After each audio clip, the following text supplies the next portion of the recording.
अमेरिकी संसद के हाउस ऑफ रिप्रेजेंटेटिव की अध्यक्ष नैन्सी पेलोसी की संभावित यात्रा को लेकर चीन और अमेरिका में ठन गई हैं। चीन ने नैन्सी की संभावित ताइवान यात्रा को लेकर खुली धमकी दी है। चीन ने अमेरिका को धमकाते हुए कहा है कि अगर स्पीकर नैन्सी के साथ अमेरिकी सेना के युद्ध विमान ताइवान की सीमा में घुसते हैं तो उन्हें मार गिराने में मुझे कोई हिचक नहीं होगा।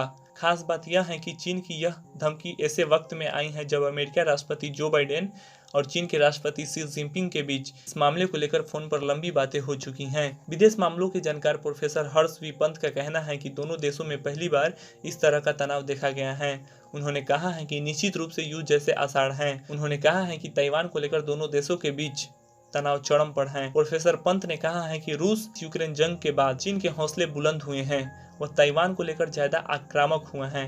अब यह देखना दिलचस्प होगा कि अमेरिका इस पर क्या प्रतिक्रिया देता है। फिलहाल चीन ने अपना स्टैंड क्लियर कर दिया है, अब बारी अमेरिका की है। प्रोफेसर पंत ने कहा है कि अगर अमेरिका इस मामले में मौन रहता है तो उसकी साख को निश्चित रूप से धक्का लगेगा, उसकी महाशक्ति की साख को ठेस पहुंचेगी।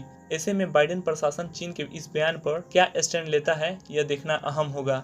उन्होंने कहा है कि बाइडेन के कार्यालय में अफगानिस्तान के बाद ताइवान का मामला गर्म है। अफगानिस्तान के मामले में भी अमेरिका की बहुत किरकिरी हो चुकी है। अब ताइवान को लेकर भी एक बार फिर अमेरिका की साख दांव पर लगी है। अमेरिका को इस दांव से बचने के लिए चीन ने सभी कूटनीतिक रास्ते बंद कर दिए हैं। चीन के इस बयान के बाद अमेरिका के समक्ष चीन के साथ जंग जैसी स्थिति उत्पन्न हो गई है।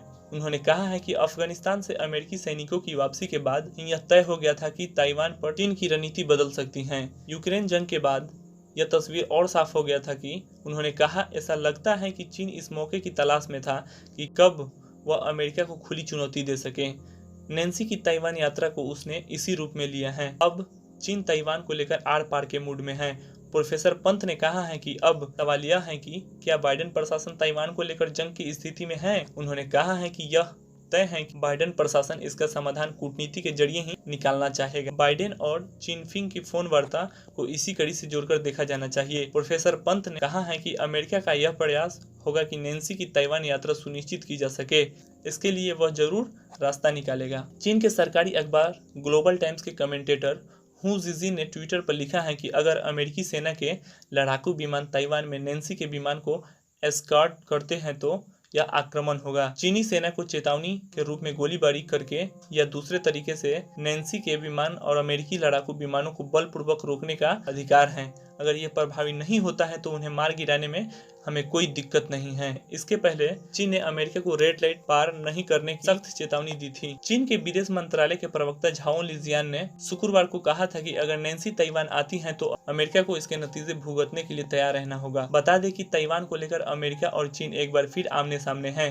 इसके पीछे सबसे बड़ी वजह है अमेरिकी संसद के अध्यक्ष नैन्सी पेलोसी की प्रस्तावित ताइवान यात्रा। पेलोसी अपनी एशियाई यात्रा के दौरान जापान, साउथ कोरिया, मलेशिया और सिंगापुर की यात्रा करेंगी। चीन ने इस पर अपना सख्त ऐतराज जताया है। चीन ने कहा है कि अगर नैन्सी पेलोसी चीन की यात्रा करती हैं तो वह उसका सैन्य जवाब देगा। इसके पहले भी चीन ने अमेरिका को धमकी दी थी। चीन की इस धमकी के बाद अमेरिका उपाहपोह की स्थिति में है। उनकी चीन यात्रा को आगे बढ़ाया जाए या फिर विराम लगा दिया जाए। ऐसे में दोनों देशों के बीच अब ठन गई हैं। यह मामला अमेरिका के लिए भी साख का विषय बन गया है। अगर अमेरिका अपने इस कदम से पीछे हटता है तो निश्चित रूप से ही उसकी साख को चोट पहुंचेगी। दोस्तों, अगर हमारी जानकारी आपको अच्छी लगे तो हमारे चैनल को सब्सक्राइब जरूर कीजिएगा।